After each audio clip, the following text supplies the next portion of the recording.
My name is Ellen Corby, and I'm the GCE, so the Global Citizenship Education Coordinator with LYCS. Just very, very brief introduction to our GCE programme. It's a programme funded by Irish Aid and it has been part of LYCS. LYCS has been engaged in GCE programming for a good few years, but this is our kind of 3-year programme that we're into our 3rd year now of this iteration.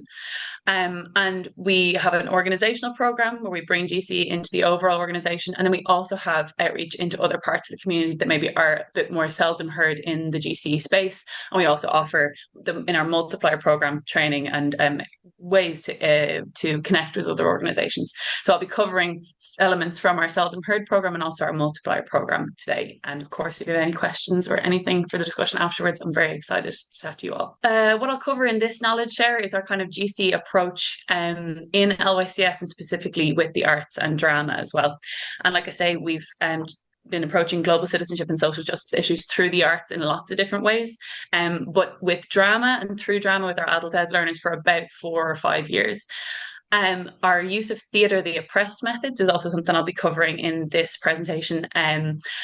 That's been something that we've been developing over the last 2 years, and that's really to develop performances, but really a program overall that's based on the issues that our participants see in the inner city, and their kind of responses to them, and maybe giving a sort of pathway of active citizenship through the arts. We did actually conduct an interim evaluation of our Theatre the Oppressed program, so I'll be drawing on some of that knowledge. I'll reference it briefly, but if anyone's interested, please do feel free to ask more questions at the end.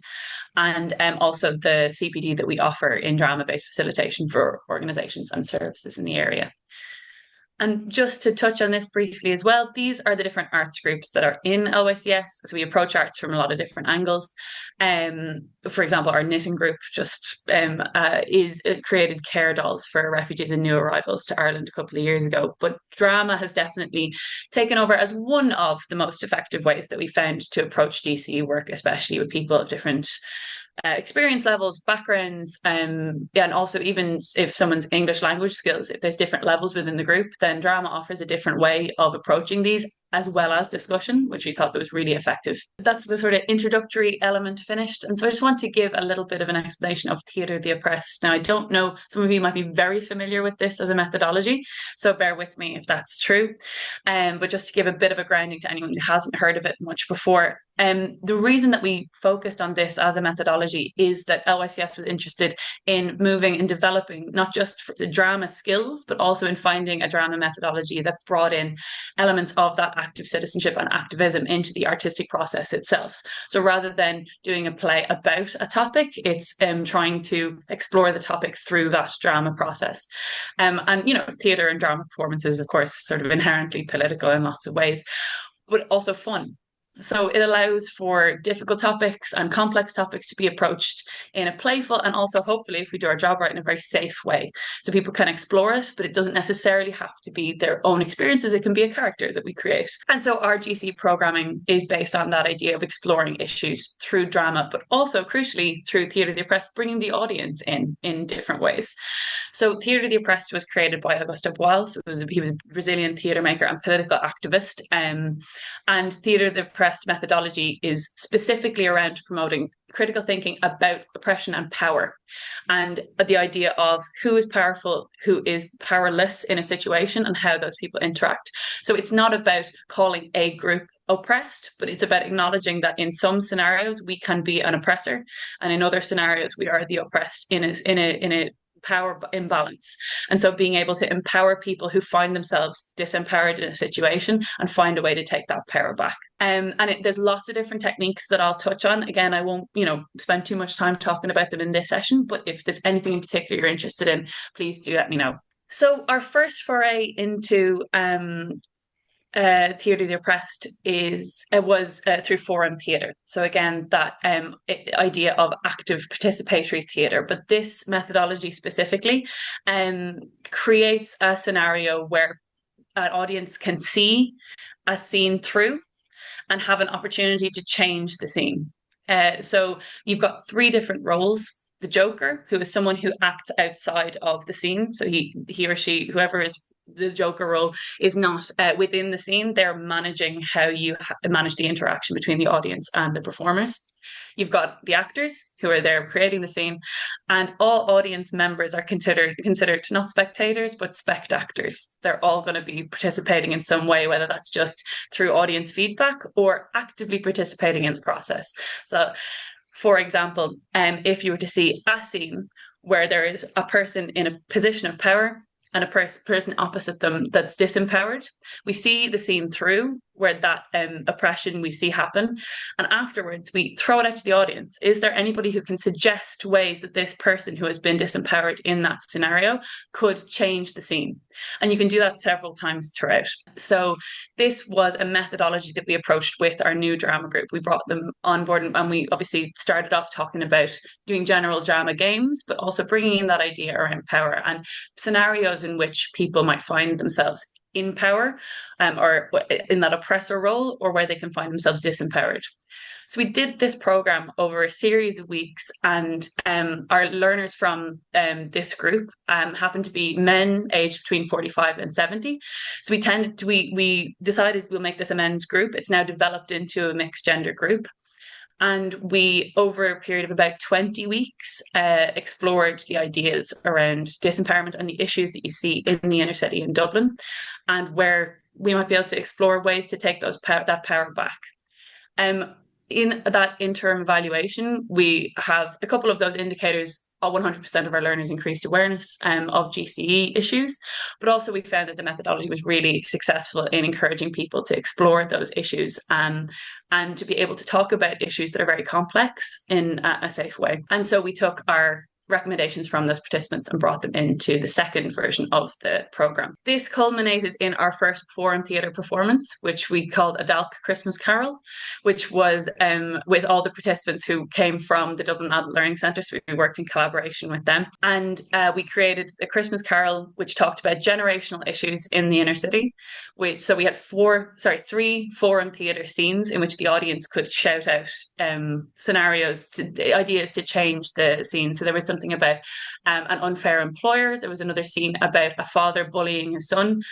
And so it was different ways in which masculinity can be positive and negative, and the ways in which that has changed in the inner city over the years. So you can see a couple of the quotes from our participants there, and just a wonderful photo of the end of the production.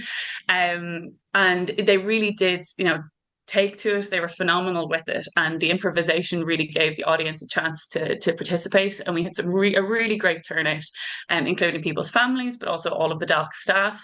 And by the final forum scene, you could really see people starting to get the idea behind it and to think of ways. Another really important thing to stress in Theatre the Oppressed is that we focus entirely on realistic scenarios and realistic solutions. So there's non-magic thinking is the term. So you can't suggest, well, what if a dragon came in and burnt the person who was oppressing the other person? That's not possible. So we don't explore that. Instead, we explore realistic solutions and give people a roadmap to get through that system of oppression. And if the scene ends with the person saying, well, actually, there's no way for me personally to change this, then we have a discussion of, okay, what societally, what systemically would need to change in order for this person to be empowered within that scene. So moving on from that, then after the success of that programme, we moved into newspaper theatre, which is again a different type of Theatre the Oppressed methodology. So this is slightly different. This is a series of exercises that respond to non-dramatic texts. So that would be any newspaper articles, any ways that people access their media and their news as well, and creating performances that are directly responding to that. So an example might be that if there was an argument in the Dáil, we might put it on the moon. You put it in a different scenario. Or what if it was animals on a farm having an argument about this? Or it could be in a more serious scenario, if it's a story about conflict. Maybe we set a scene where a reporter is actually reporting the scene from where it's happening. So it's putting things in different scenarios and being able to explore issues that people are seeing in the news and being able to put that in a context that maybe is a little bit more accessible. So this was our new iteration of our Theatre the Oppressed programme. We did 10 weeks of newspaper theatre workshops just to work with the group and see what issues and what news articles they were interested in.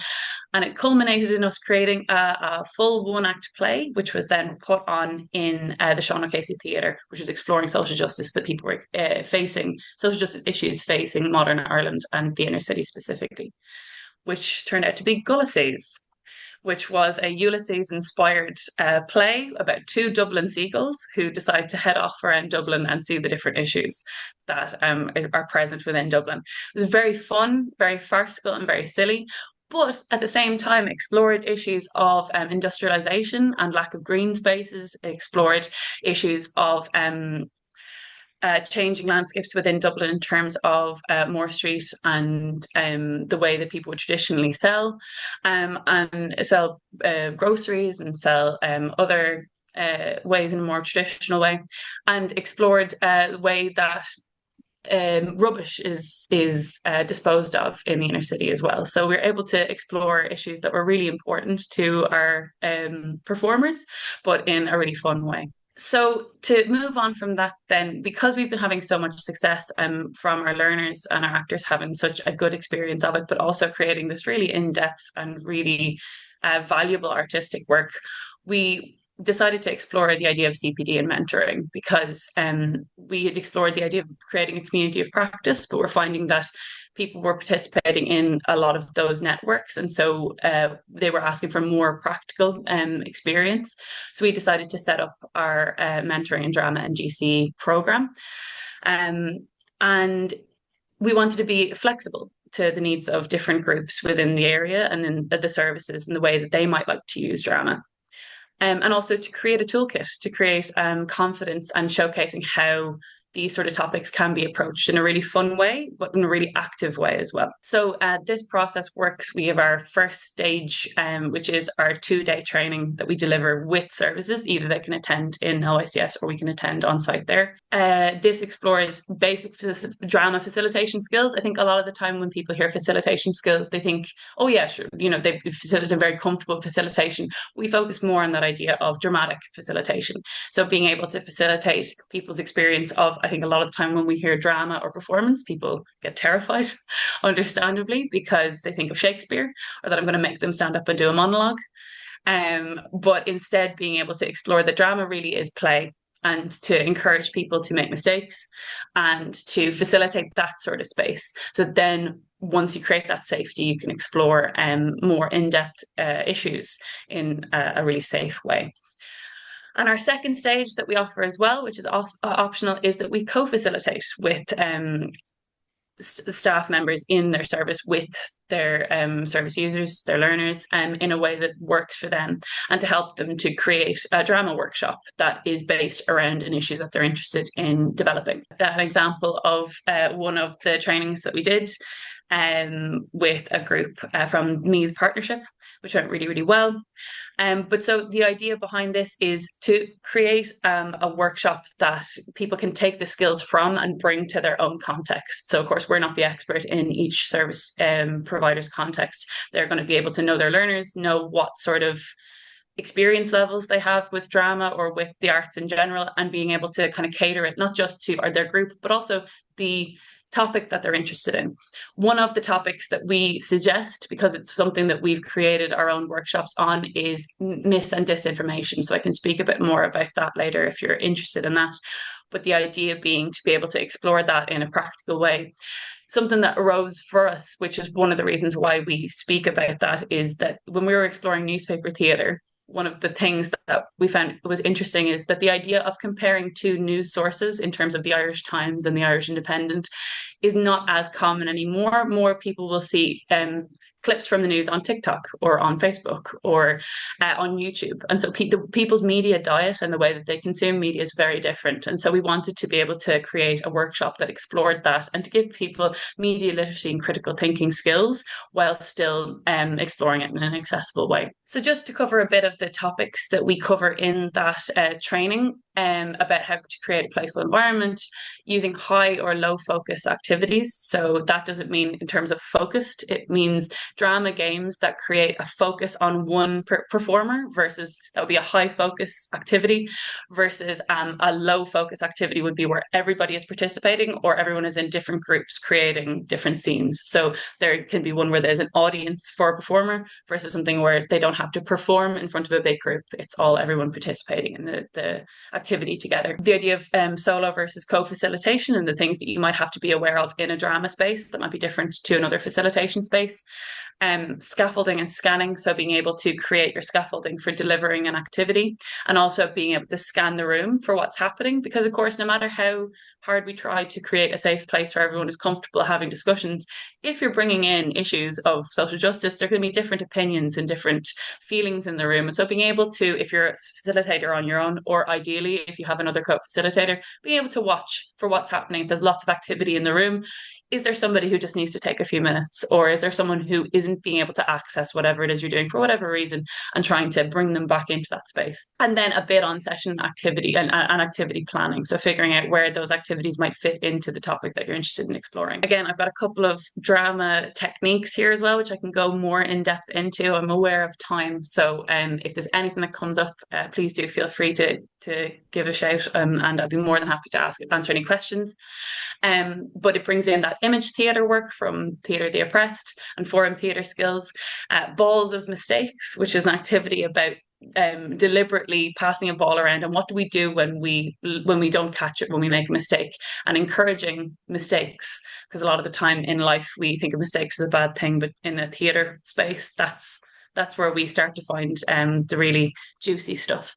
And the idea of yes and. So I'm sure a couple of you have heard of that idea that if someone gives you something in an improv, that you say, yes, that's right, and also this. So you're giving someone another idea. And again, you can see within that, it's not just drama techniques, but it's being able to foster a way for people to communicate about often very intense or topics where they're very impassioned about them in a way that's supportive as well. And of course, we offer to include a bit of background on GC topics specifically as well. So sometimes we work with people who are very familiar with that and they might be more interested in the drama side of things, or people who are more interested in bringing those GC elements in and using drama as a methodology for that. So just a little bit of our participant feedback. We've gotten some really good feedback for it, but this is a pilot program. We've only run it a few times, so of course we're still learning about it and trying to develop it as much as possible.